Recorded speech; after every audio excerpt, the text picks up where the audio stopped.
So we will start directly at the museum because the museum is hourly. So if you can catch the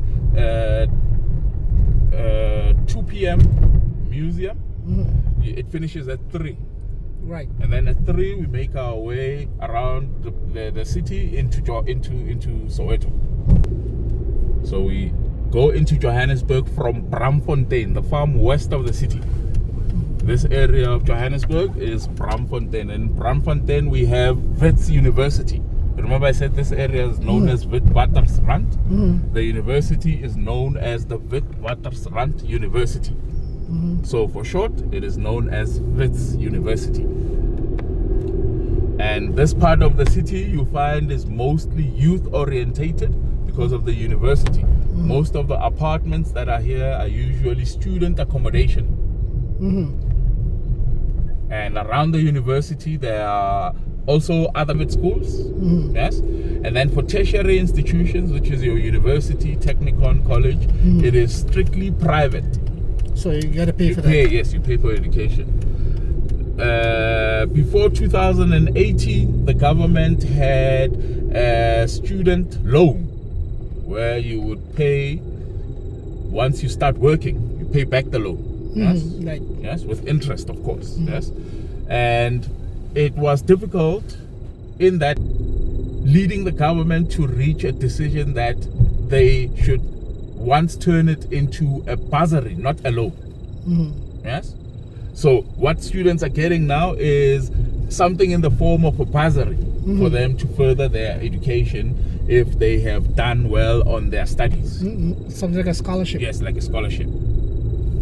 Currently, that's how it is done.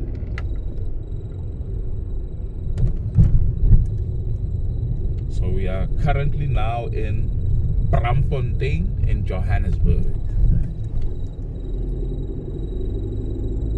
So Nelson Mandela, when he was arrested in 1962 in Durban, where he had posed as a van driver, he was brought back to this prison. This is a prison? No. Oh, further up, yes. More up. Yeah, where we are going, yes, where we are going. He was brought back to the prison, which is Constitutional Hill. And while there, he was kept in a cell that was the only cell that had a bed in it, which was a medical cell. And when authorities were asked why the special treatment for Nelson Mandela, why giving the only cell that had a bed in it, they said it was for him to be able to better prepare for his trial. Got you. Which of course was a lie. Yes?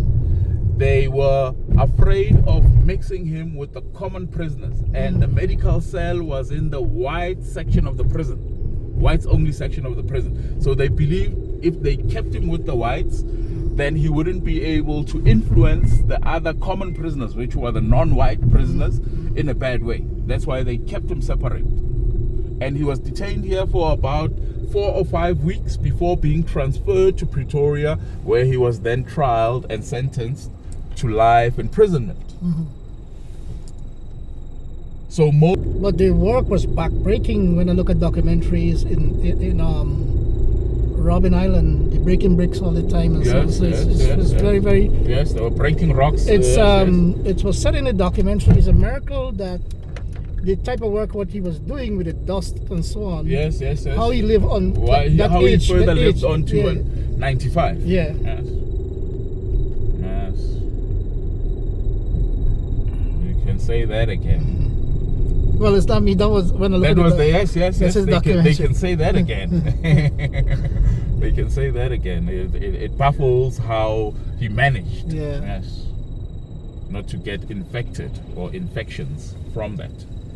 But those female gallo, women's gallo, this is part of the prison. Yes. That's where they incarcerate the women. And women were incarcerated for either being politically active or for selling home-brewed African beer to the mine workers.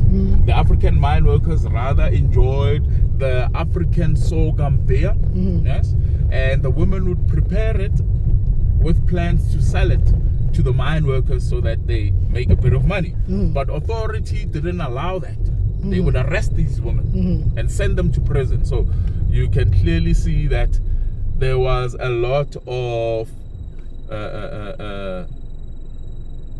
pressure from that authoritarian red hot rum, because South Africa doesn't produce a lot of rum. It's more whiskey, brandy,